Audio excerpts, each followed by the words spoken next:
it's a bit dark, isn't it? Change that. Right. So sit comfortably in your chair and just rubbing your hands together and tapping over your face.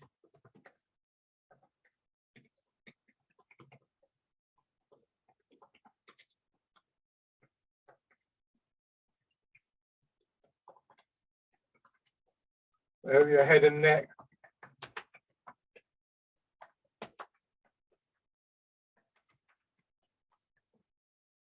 Down to one shoulder and your arm.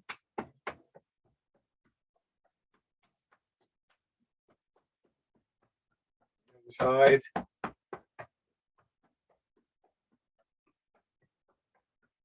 Off your chest.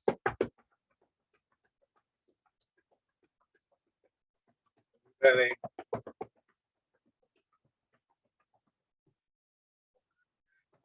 And waist.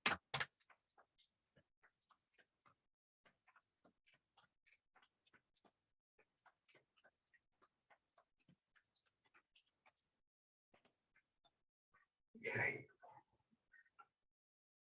Settling back. Let your weight drop back into your chair. Put your feet in a comfortable position. So this reclining position, like you're sitting back in the deck chair. And like you're in the deck chair, just allowing yourself to settle into it, to sort of mold into it, as it were. Take a couple of slow, gentle breaths.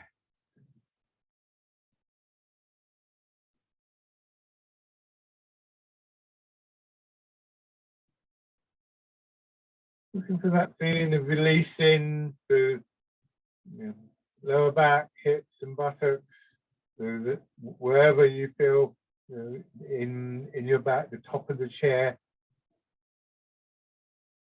contact in your back. The shoulders drop back a little bit.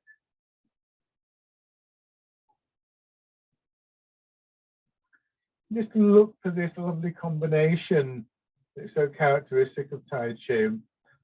That quiet, calm quality in your mind, and also in the sense of the connection to the ground, physical connection to the ground, the root, giving us that sort of sense of stability in a very broad sense in the word. And yet, at the same time, running with that is really sort of not separate from those qualities. The movement of your breathing, maybe a sense of the circulation within your body, and so on and so forth.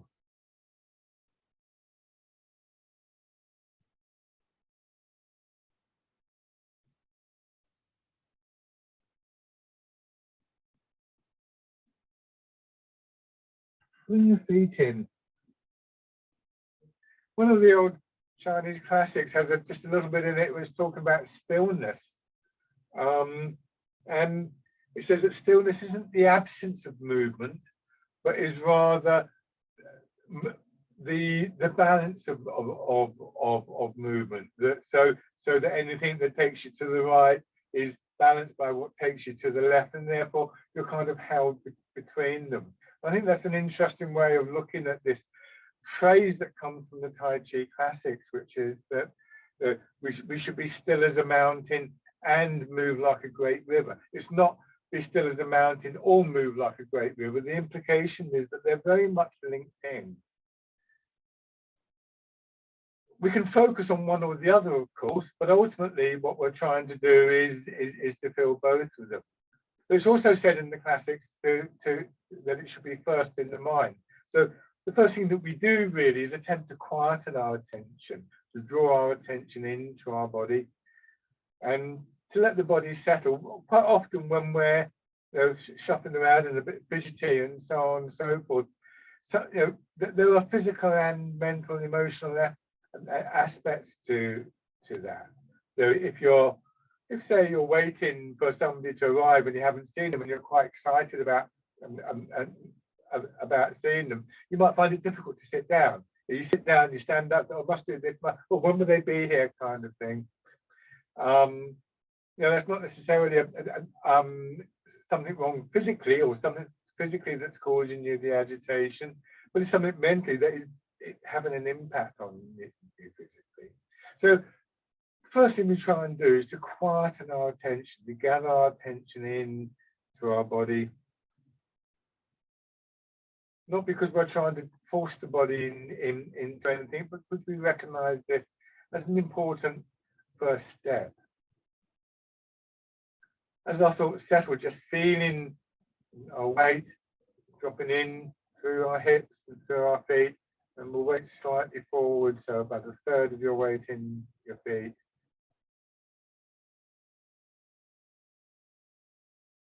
And then your weight is a movement downwards through legs and feet, through hips, and the movement downwards doesn't drag you down because there's a counter movement, this resilience in, of course, the floor underneath you, but in your feet, your legs, your hips, and your lower back. And those two movements rising up, and at the top, as they reach the top, and they sort of converge in the neck and support your head. So you're able to keep your head still, because you're not like this and then like this and then this and then this. It can rest on your shoulders. The shoulders are supported by your hips and your feet and so on.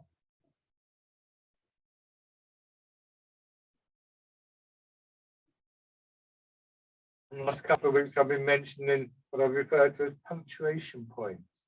I used to call them pauses, but I think it's better to think of them as punctuation. But those are the points where we might choose to really sort of like just spot that stillness, that quality just for a moment, but like the commas and the full stops, they don't interrupt the flow of the sentences and the paragraphs.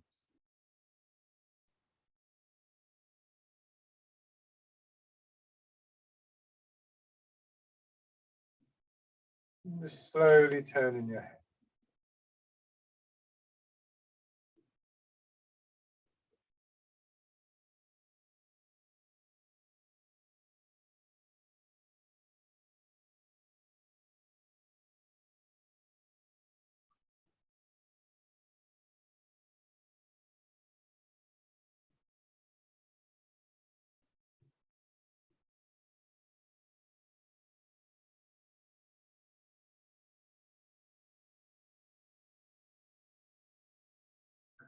And then the shoulders.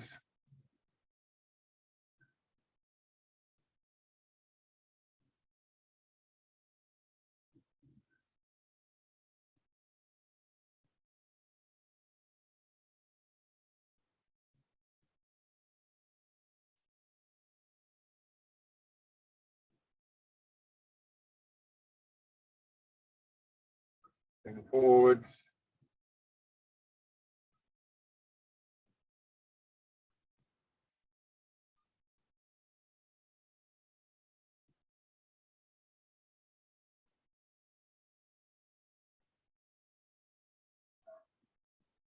Hands down by your sides. Rotating your arms.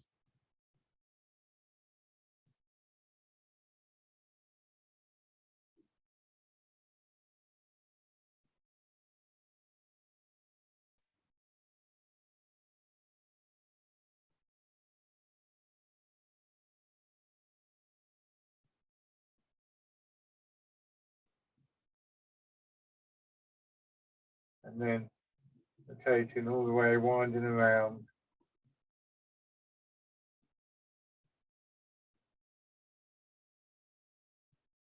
And back the other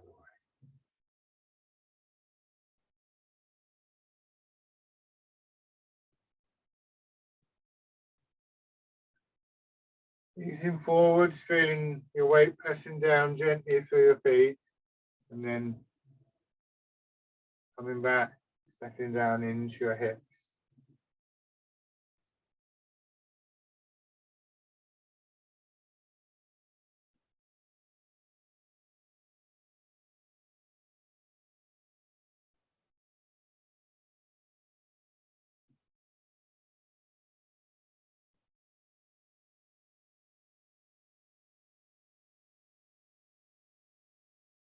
then turning to one side. Just aware of the distinction between the two legs, with one receiving more of the weight than the other.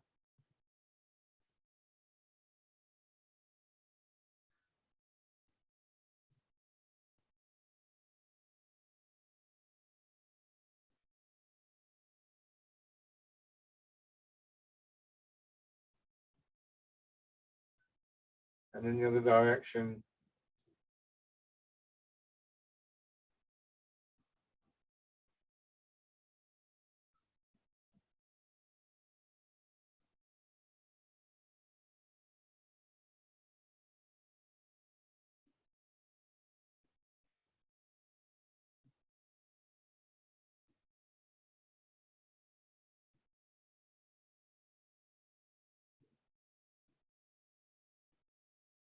And then circling around again, feeling the changes between hips and feet, and the effect that has on your back and your shoulders and your head.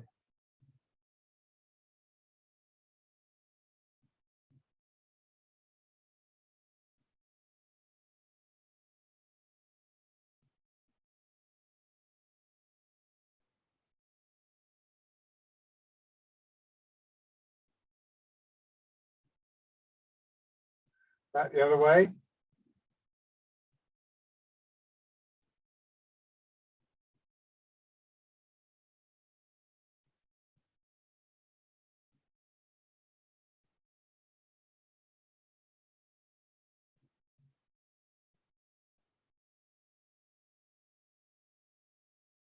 And then stepping out, heel, toes, gentle push into the ground before you bring your foot back.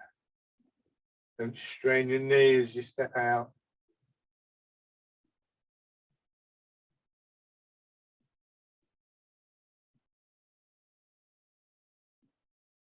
And the other side.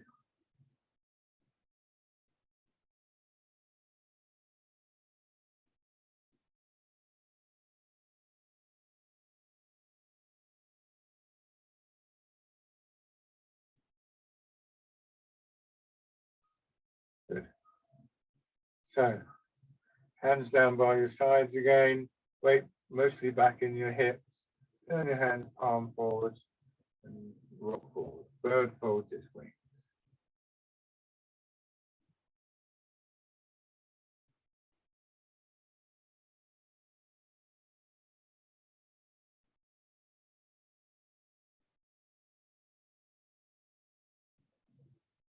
If you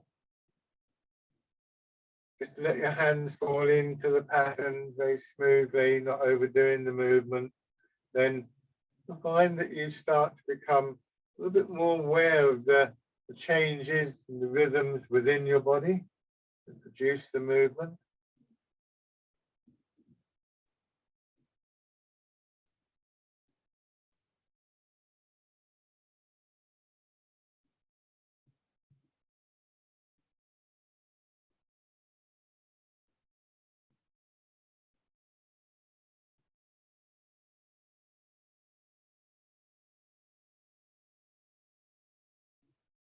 Some changing to fisherman castanet.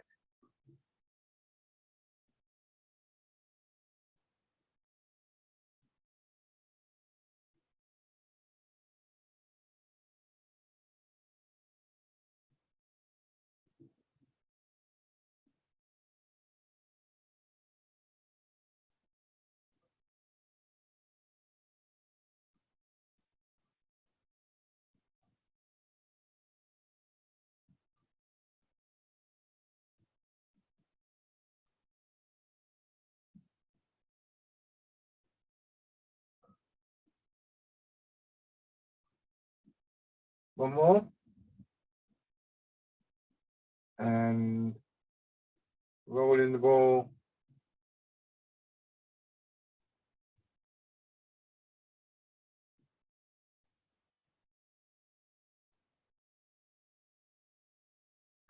One of the advantages of the repetition and the development of sequences and sets of movements is that they can become very familiar. We can get to a point where we're not having, oh, what to do with his hands, that kind of thing doesn't apply anymore.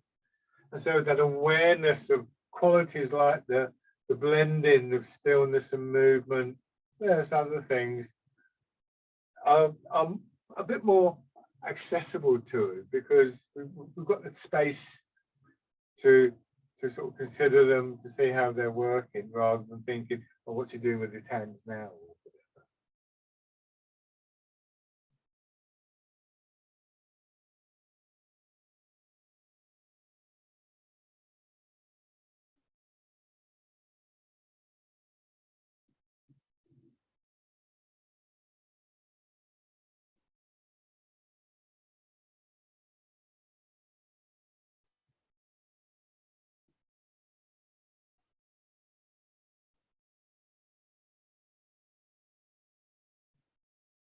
So, pigeon spreads its wings.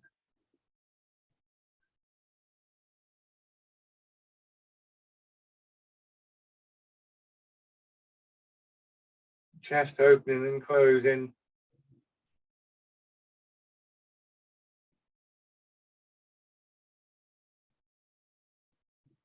Your back doing the same, but the opposite way around.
One more time.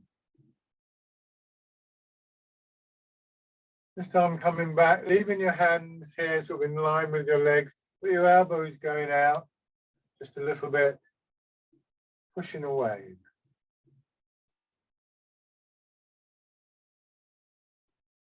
So if I exaggerate this, we've got that same, if you think about pigeon spreads its wings, that opening and closing in the chest, the same thing is happening here, but to a much smaller degree. What we don't want to do is to have the hands come behind the body like that. Then we lose the connection. So you don't want to see where my elbow is. Now it's harder to push. So there is this little bit of an expansion that pushes your elbows out, which means that when we go forwards, the closing of the chest makes a contribution to the forward movement of your arms. Almost like you were squeezing on a tube of toothpaste, if you like.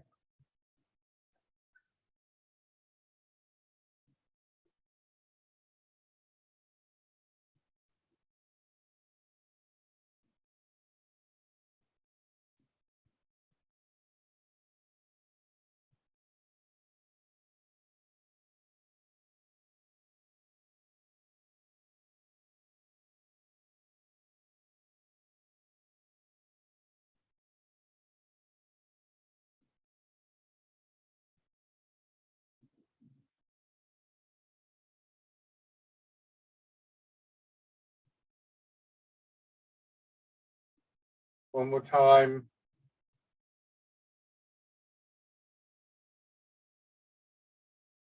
And then hands fisted.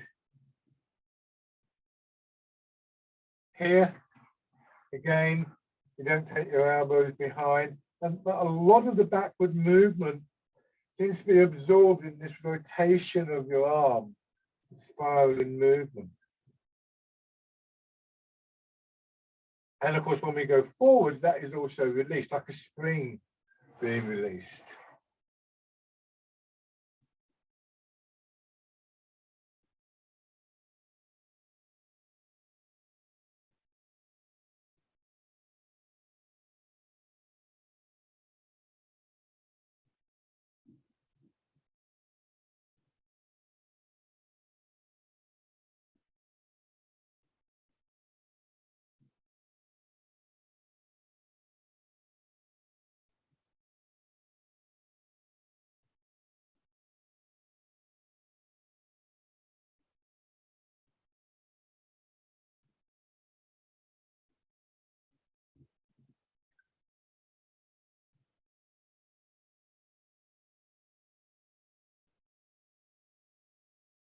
And then opening your hands, turn them out.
Now, sit back, polishing the table.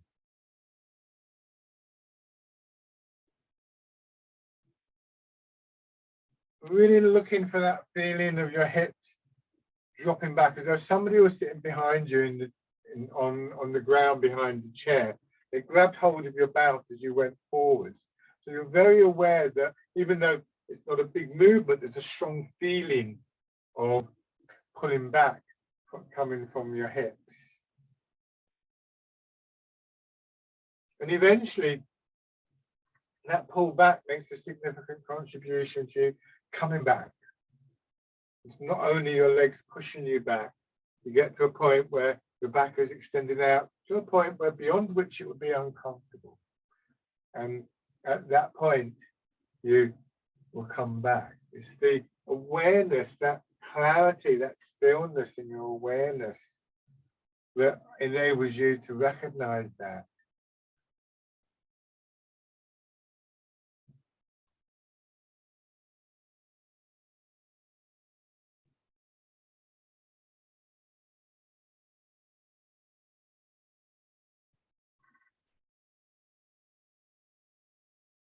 One more in each direction.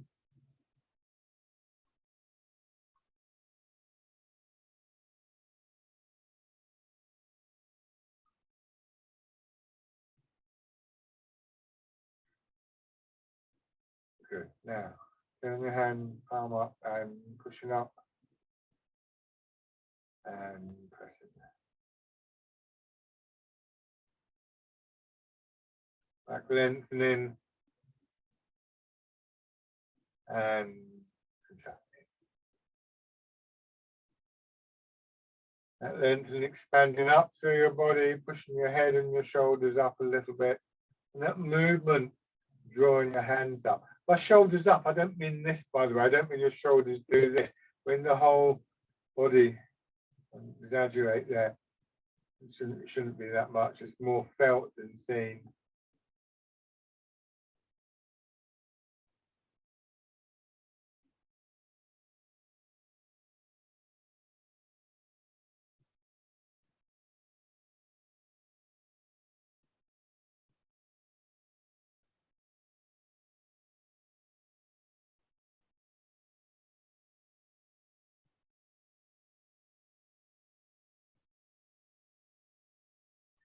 One more time. Change into the wild goose.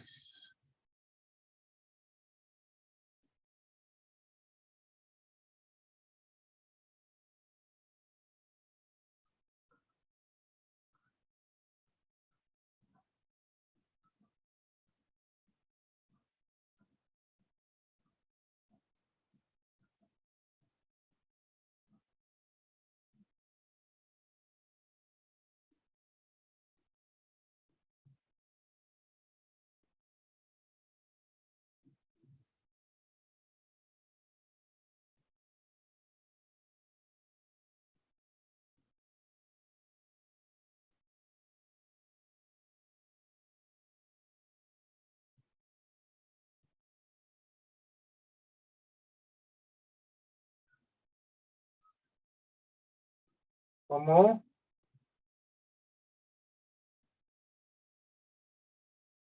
and part in the clouds.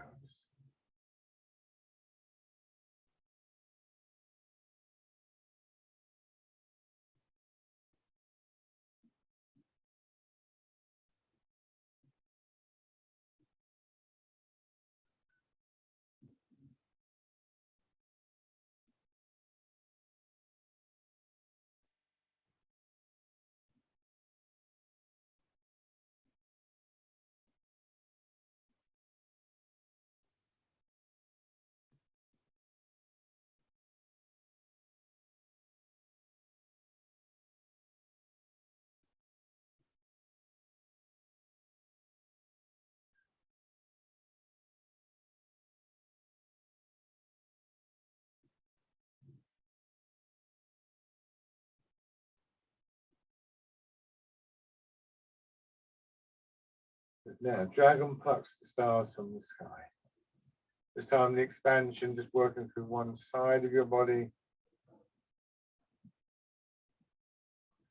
So this is where we find our intent beginning to come into play. In moments like this, mind is calm and still and yet still aware. And intent is the process by which that, what's happening in the mind, the awareness, the imagery, the information become, or rather feed into the movements. So we know that there's a downward movement, an upward movement through our body. We know that we can, in a way, choose which one to focus on. So that's where we get the contraction, expansion rhythm. These movements are actually simultaneous. It's like being in water. The water's holding you up at the same time as you're dropping down into it.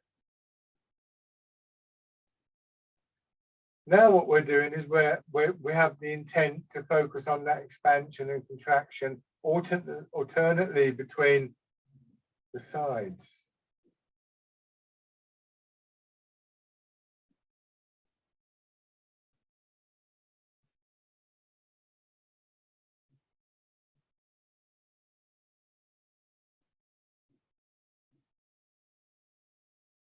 One more time.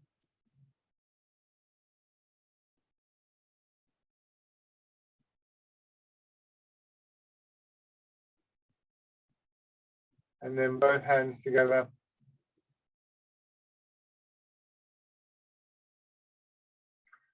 Even that intent is not purely of the mind, because when we do a movement, so say this one, it's a familiar movement, it's not particularly complicated, it's a press upwards and a press sideways. So if you like, that instruction goes to the body, do this, copy this, whatever. And then we start to feel how the movement is being produced within our body. And we might find, for instance, that once again, I lift my arms up, my shoulders go up, and I'm very tight. And I think, well, I don't want to do that. So we add to the intent the idea that our shoulders are going to drop.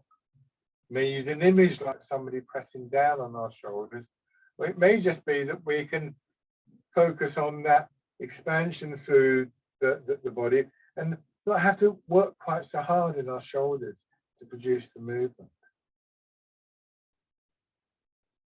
So we will notice habits of movement, ways of moving, some of which are very useful, others of which are less important and not in some cases not terribly helpful. And we can begin to make that choice between one or the other.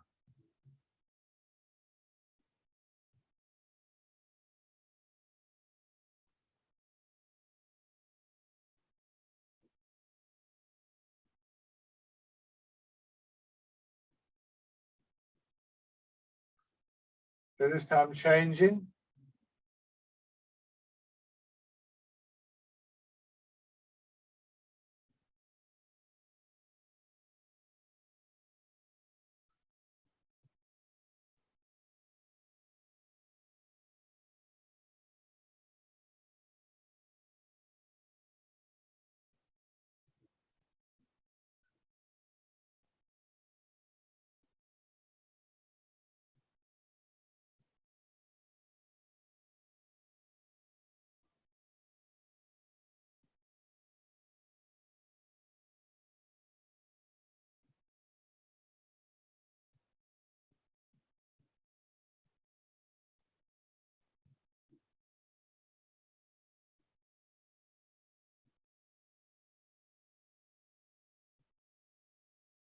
And then change into grasping the tiger's ears.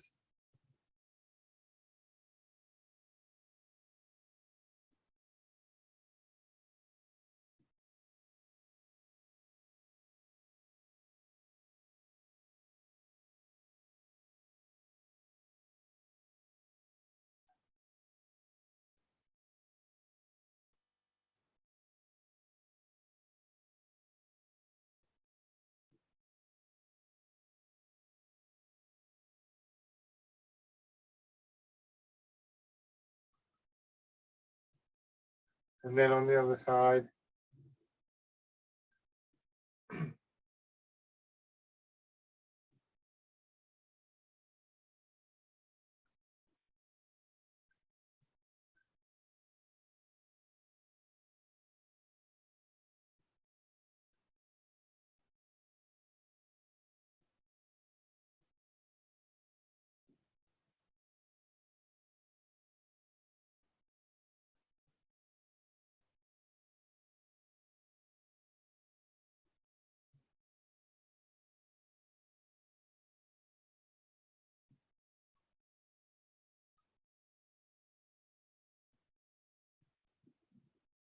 And then grasping the tiger's ears.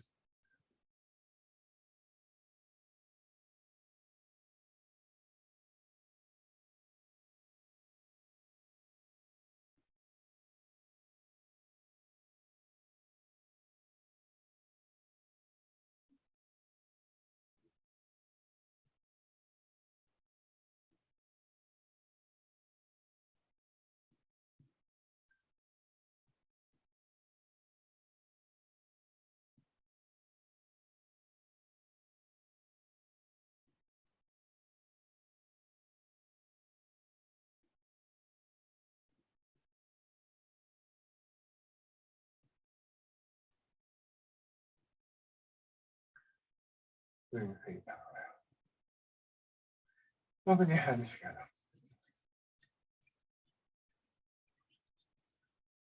Once again, tapping.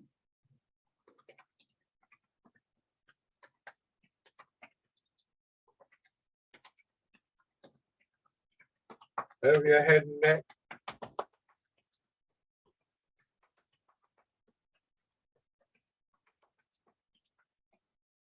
Down from on the shoulder and your arm.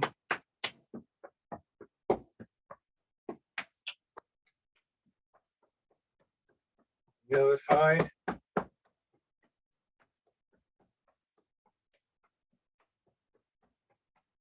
Part of your chest.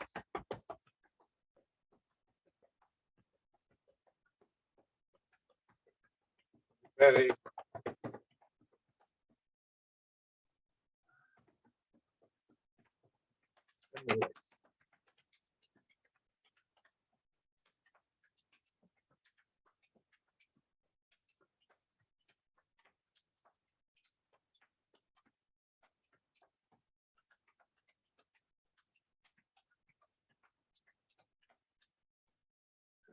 Okay, and then standing.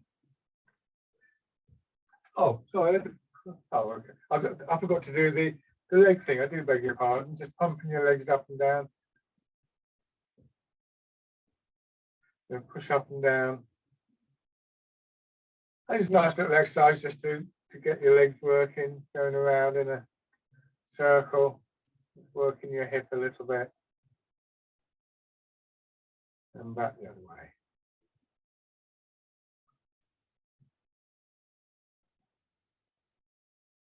But standing up. As always, you can have the chair to help you work into the movements.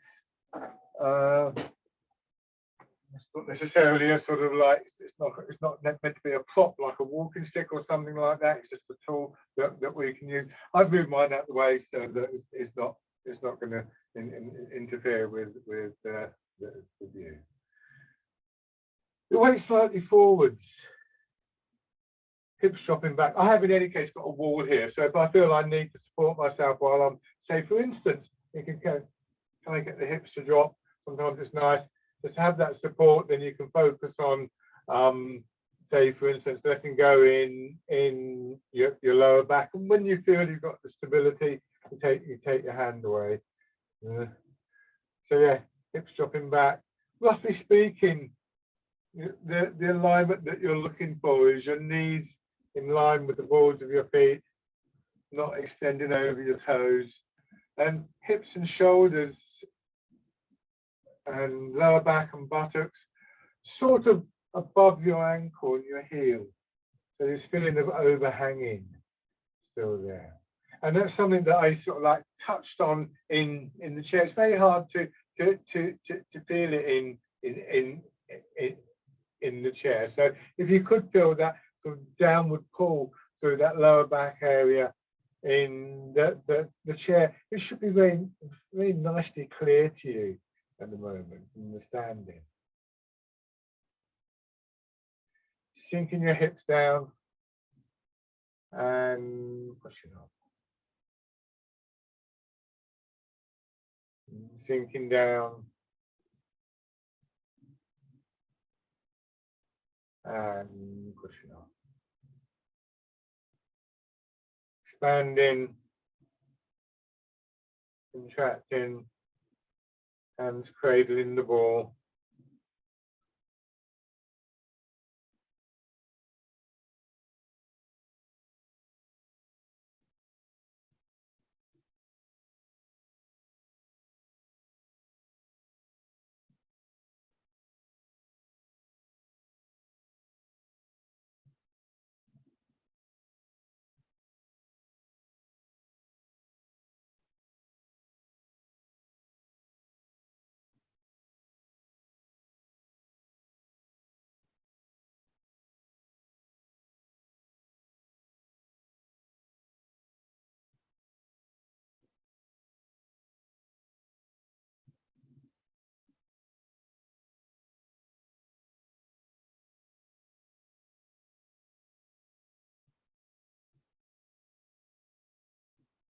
And then hands out to your sides.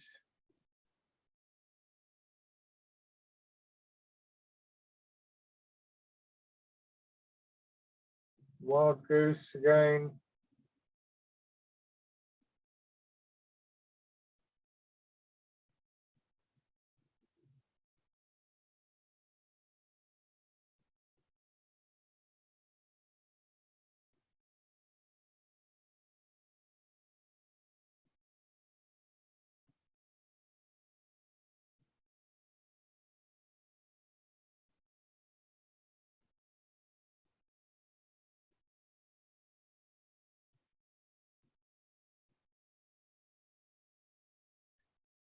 And then parting the clouds.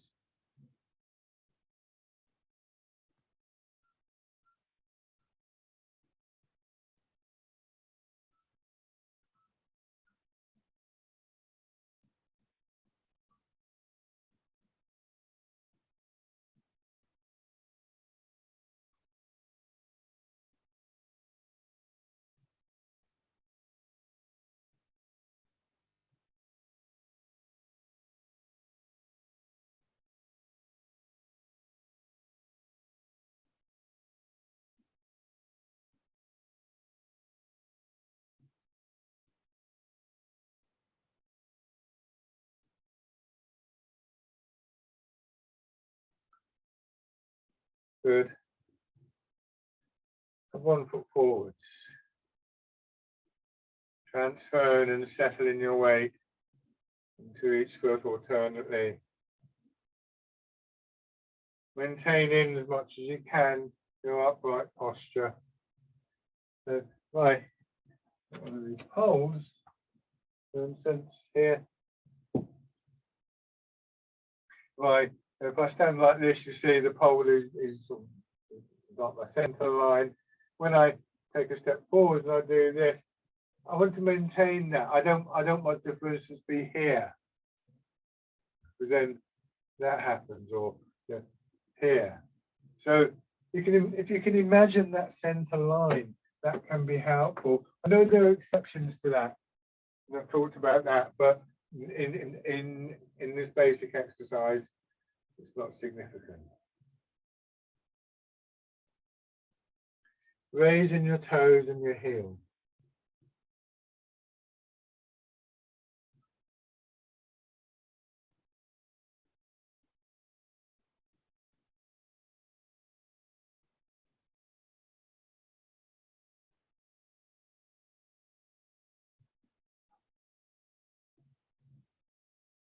And stepping in.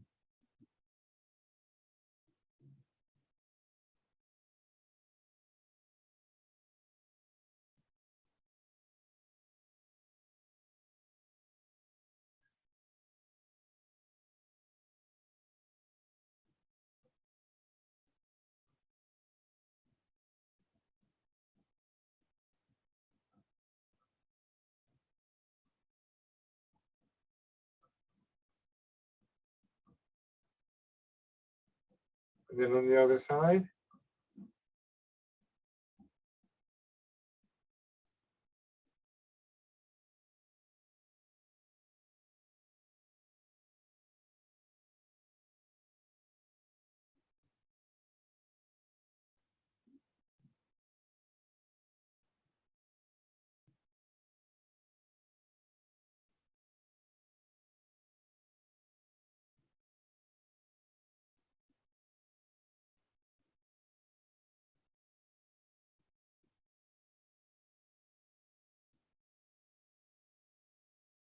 Raising your toes and your heel.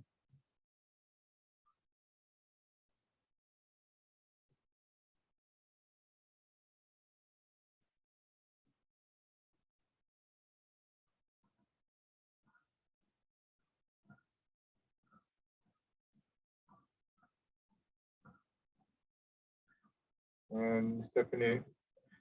Excuse me.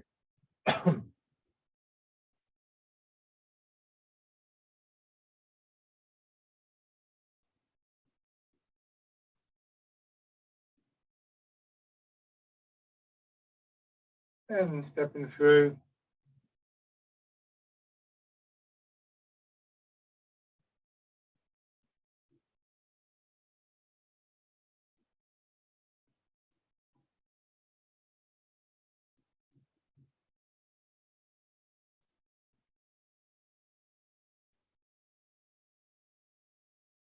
And change direction.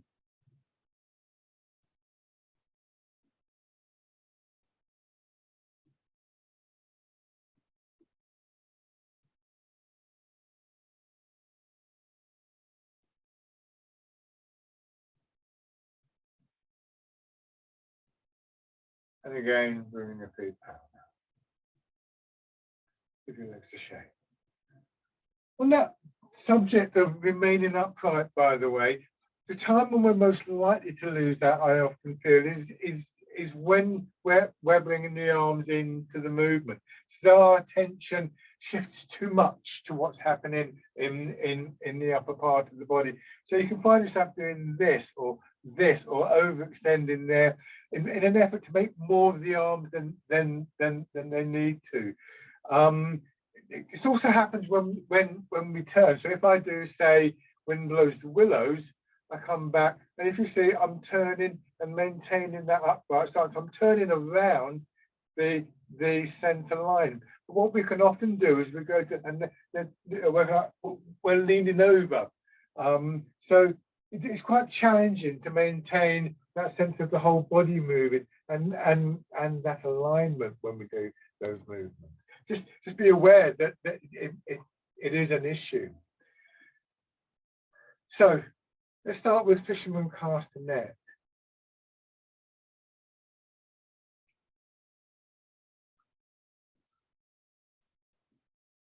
And it's useful to remember key things. So for instance, I think something that is useful to remember with fisherman cast a net is that most of the time your arms are behind your shoulders. It's only in those moments of settling that they will swing a little bit. Or swing beyond the hips a little bit, I should say.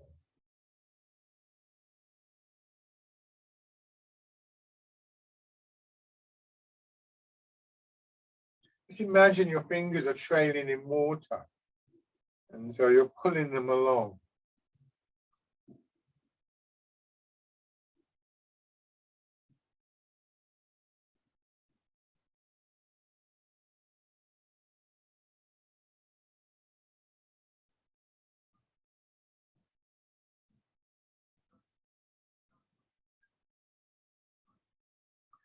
One more time. Change into pushing wave. Now here, when we do this, think about what's coming from your legs. The wave is coming from your back leg, and the wave is pushing your hands forwards. We're not trying to lift our hand. So we're not, say, doing this, lifting the hands and then thrusting forwards.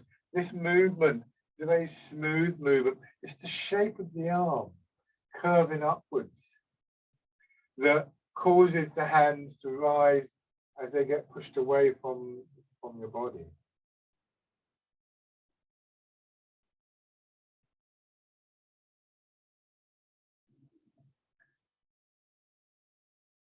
And then change into the figure of 8 movement, letting your hands drop down. First of all, before we go into the full movement, just forwards and backwards, swinging your arms through. And you notice they're already moving in a slight curve. They drop down and up. And as they come up, feel what's happening in that side of the body. There's an expansion there, very similar to the feeling of expansion that we get in Dragon Plucks the Stars from the Sky. And so we build on that, and we can tell we don't have to sort of reach out or anything like that.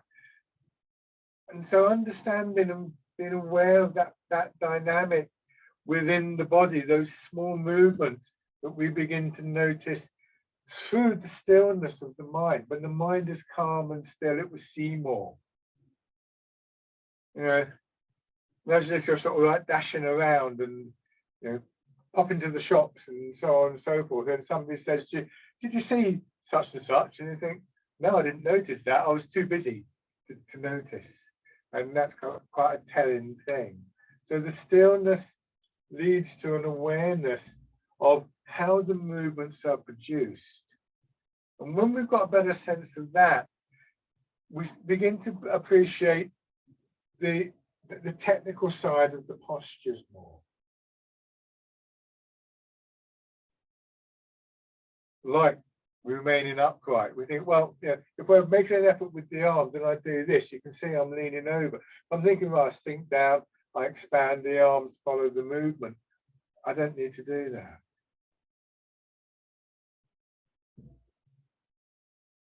Good, okay. On the other side.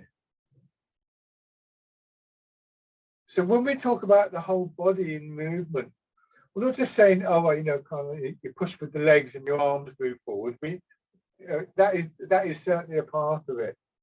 But it's also more about the depth of the movement. How far into the body does the movement come from? You know, is it just coming from the big muscles of your legs, your back and your arms? Or is it coming from somewhere deeper within that, maybe even from the bones?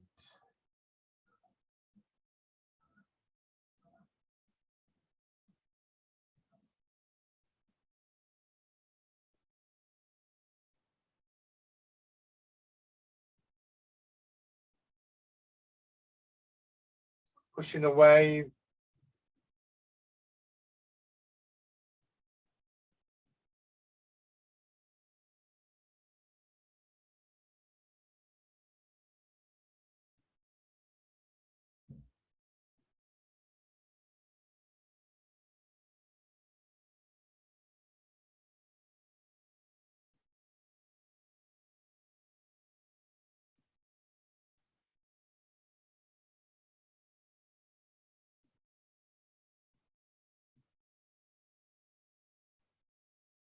This time as you come back, just turn in, your hands swing a little bit. Feel what's happening between hips and shoulders as your hands swing down and then up.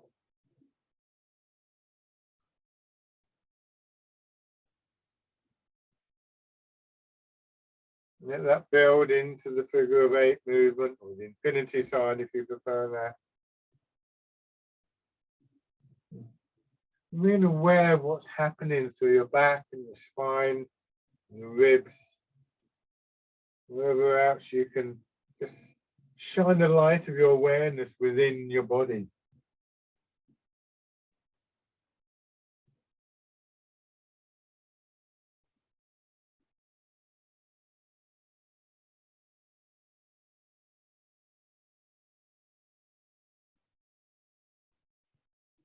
and then coming through.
And moving your feet down.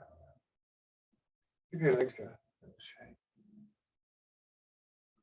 Okay, go back to your chairs. So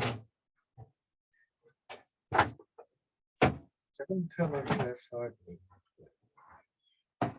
The posture in the chair maintains that idea. So let me get this pole again. Never done this. Right. So this in the chair isn't going to work because almost all my weight is back in my hips, and I'm right back here. I'm right on the edge, basically. So the equivalent posture, the posture that gives us the equivalent quality within the body in the chair, has that slight angling forwards, and then we do this. But watch this and see if I can make this work. So if I was completely upright, it would be that. When I tilt forwards, it's this. Can you see there is still a straight line, albeit at a slight angle? And then when I go forwards and backwards, this happens. See if you can just watch the bottom of the stick. It's here. So if you imagine that somebody came along and this was sticking out of my body, and they pressed down on that bottom end of the stick, they would press down, and that would help to bring my head up. It'd be from here to here. So that's what I mean about getting a sense for the hips dropping back. You might, I mean, this might be a better, more useful image to you. So it's not just the legs pushing, it's also that pull from the hips. And both of them are connected to that upright, well, no, upright, that straight position. It's not you're holding your back rigidly straight, but you have this imaginary straight line going through. I've talked about grid lines on the map before now. They don't exist, but they're very useful for navigating. I think those things become more significant when you're standing, but actually, if you go forward a little bit, and you could sit in the chair like this, pulling yourself up, or you could just imagine somebody pushing down on that end of the stick and just pushing from your legs a little bit and coming up much more gently and much more fluidly. It's quite a tricky thing to do, but it comes from your awareness. So just coming into the sitting position, let your arms drop down, and then embrace tiger, return to mountain.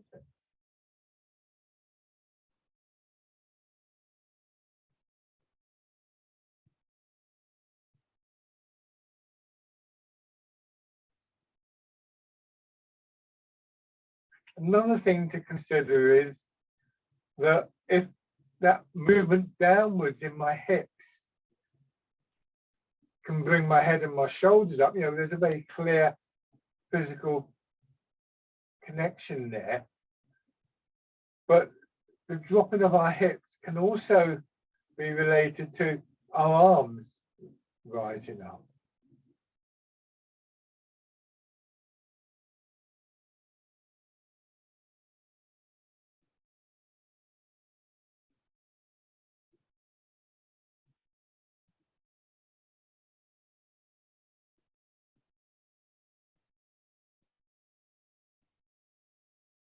One more time.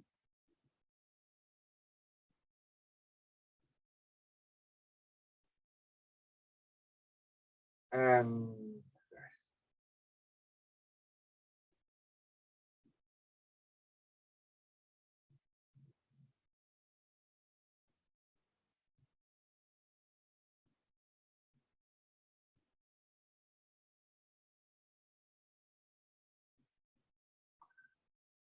just open your eyes.